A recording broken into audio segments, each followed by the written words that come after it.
So check this out. Right now I'm discussing the Kabbalah. So right off the bat, what is the Kabbalah? So the Kabbalah is just the Jewish translation, which is not really even the Jewish. They just got it from like Sumerian, Egypt. Everybody was practicing a format of what niggas call the tree of life in the Bible, basically.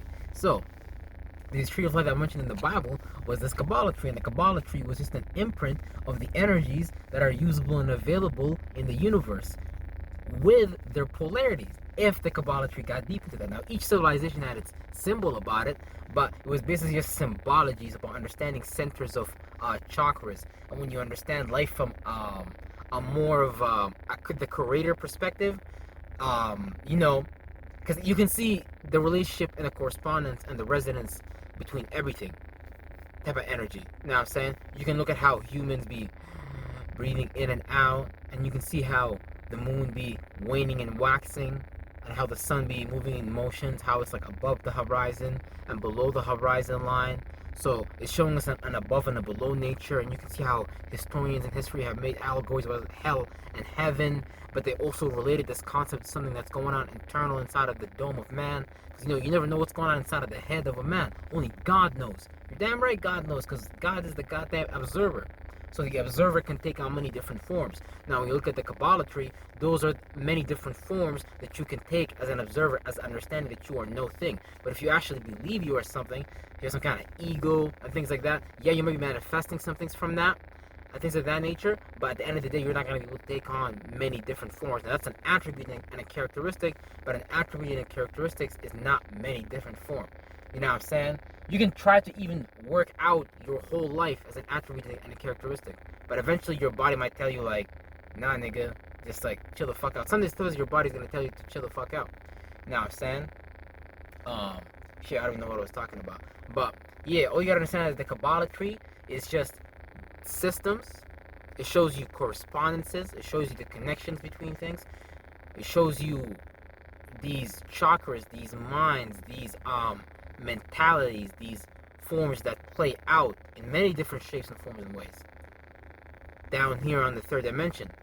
Now, in the Kabbalah tree, there's the first and second dimension, which would be the sun and the moon, the masculine and the feminine nature, the Adam, the Eve, the plus, the negative, the dick, and the pussy. So for you to even come here, there has to be a friction between something. Two things have to rub off on each other. Yin and yang constantly rotate around each other. Atoms, the atoms and the electrons and things like that. From a real perspective, from a real model of actually seeing how an atom works, an atom spins. So everything is all spinning. So planets are spinning. Even your own mind is spinning in a direction. Your own mind is spinning in a direction, just like an artillery. You're pointing towards somewhere.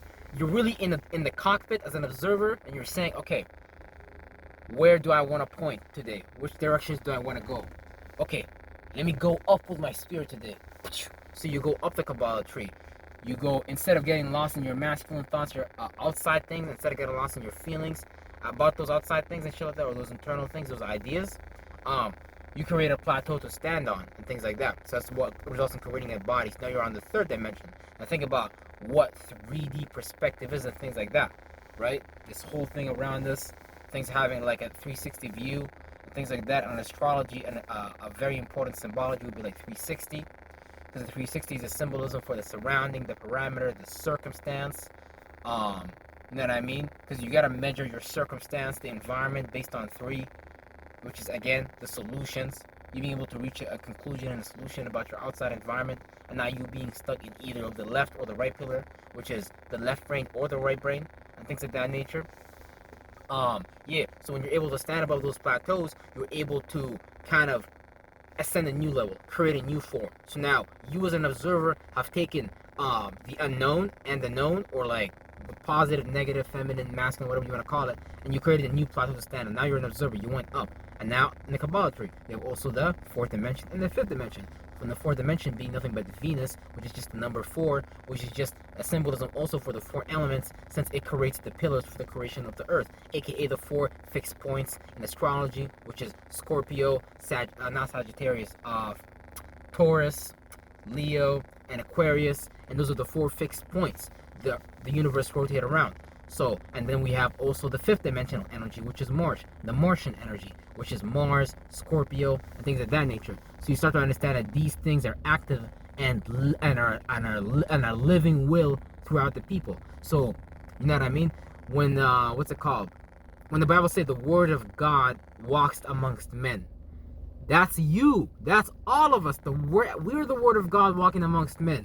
All of us with all our natures. However you play out those natures, however you correlate and relate yourself inside of yourself internally, that's how you project. That's what you gotta take and put it out externally. Because you gotta remember, all this shit that we express comes from the subconscious.